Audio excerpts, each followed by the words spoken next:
it doesn't send another packet until it receives an acknowledgement packet from the receiver. It's called a go back N or acknowledgement-based protocol.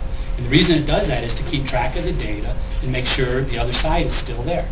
So your workstation sends an IP packet via workflows, and it waits. And it waits for a packet to come back from the server that says, got that one, give me the next one. What does that add? Latency. And they do that for two purposes. One is to keep the data in order, and another one is to figure out if there's a need to retransmit. Why would you think a TCP entity would think it needed to retransmit a packet that it already sent? Something could get confused in the process. Yeah, and it might not get an acknowledgement back, right? So if it gets if it doesn't get an ACK for a packet, it's smart enough to know it thinks something happened to the packet, and it resends it. But it sends it according to a timer. If I say round trip time, you know what I'm talking about, right? There and back. What these stacks do is they figure out the average round trip time between A and B, your workstation and the Cersei server. And they do a mean calculation on it. And they know that, hey, to get to this destination address, it takes me on the average, making this number up, 20 milliseconds, right? So it sets its timer at that. And it sends, it's doing its business, it sends its packet, and it's clicking down 20, 19, 18, 17 milliseconds. And it gets to 0, what do you think it thinks? That no ACK on that one, I better resend it. Puts it on the same packet, same sequence number, puts it on the wire, 20, 19, 18, 17, gets down to 0, no packet. What do you think it does? Resends. Now, most of them have the smarts to resend a certain number of times before they say, whatever is happening, that guy's not responding anymore, this is a waste of time, I'm hanging up, right? But still, it has to do that. Now, to complicate things, as if we're not complicated enough, the TCP stacks are pretty intelligent. They have the ability to throttle up or down on their timers. And the way they do that is this. If they find out they're retransmitting a lot, they start to think there's a lot of congestion in this network. I better recalculate my round trip time. If he keeps timing out at 100 milliseconds, the intelligence in the TCP stack may say, let me try to get one of these through and see what the real round trip time is. And maybe it adjusts up to 200 milliseconds. And now it'll wait 200 milliseconds before it retransmits. Because retransmits take a lot of additional time, and that adds latency, right? Because you're actually sending the frame over again. Now let's say all of a sudden things clear up, and now they're coming back at 100 milliseconds again. What do you think that stack does? It recalculates. It goes back to 100, right? Because it's trying to be efficient, right? Which is all well and good, but what if the network is changing dynamically at a rapid rate? This stack is going to spend a lot of time doing what? Which adds? There you go. Are we getting there? We're going to be at the pass at the same time, right? So it's really an amazing beast when you think of everything it's capable of doing, but I want you to appreciate the cost of being able to do all that stuff. Okay, let me see if I can go back. We were here to here, right? So we just talked about the nature of delay, normal delay, and the reaction to delay by the stacks. Now it turns out that applications have some behaviors of their own. What application might we be talking about? Workflows, right? Let me make a note here about stateful and stateless. The original designers of TCP were interested in keeping the TCP-TCP connection stateless, which means they weren't monitoring if the other guy was there or not. They didn't really care. If somebody established a connection, it would be up until somebody manually broke it. And they wanted the responsibility to figure out if a connection is lost.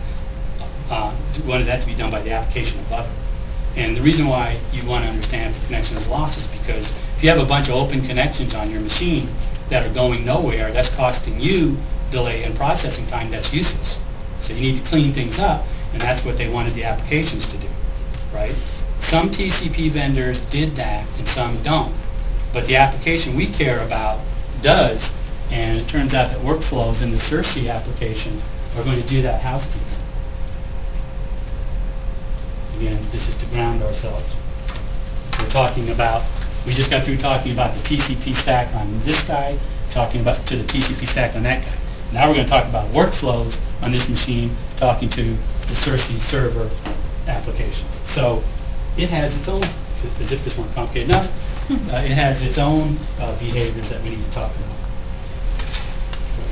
How do we know all this stuff? We know all this stuff because we empirically measured it by putting analyzer packet sniffers on the network and capturing packets and going through and doing a packet by packet analysis of what's going on between a workflows client and a server in order to figure out why performance degraded. And this is some stuff we know. We've empirically observed. And let's give Mark Stratton a lot of credit on this analysis. He actually did the late night staying up and collecting these frames. In the TCP application world, where the responsibility for maintaining the collection is in the application, like it is in the workflows in Testi, they send something called a keep alive frame. And a keep alive frame is simply a frame that says, hey, are you still there? And the answer is, yeah, I'm still here. And therefore, the sender of the keep alive frame knows that the connection is still there. If he sends a keep alive frame, nothing ever comes back, he's going to think what? No, they didn't get it. And the time it takes for at the TCP level for that frame to come back is related to the physical round trip time. So you could send a keep alive frame and not get an answer, not because the other side within that timer, not because the other side isn't there, but because why? Latency. It's just taking longer. So that's why these keep alive frames have that large of a wait time before they make a drastic decision. Now think about it.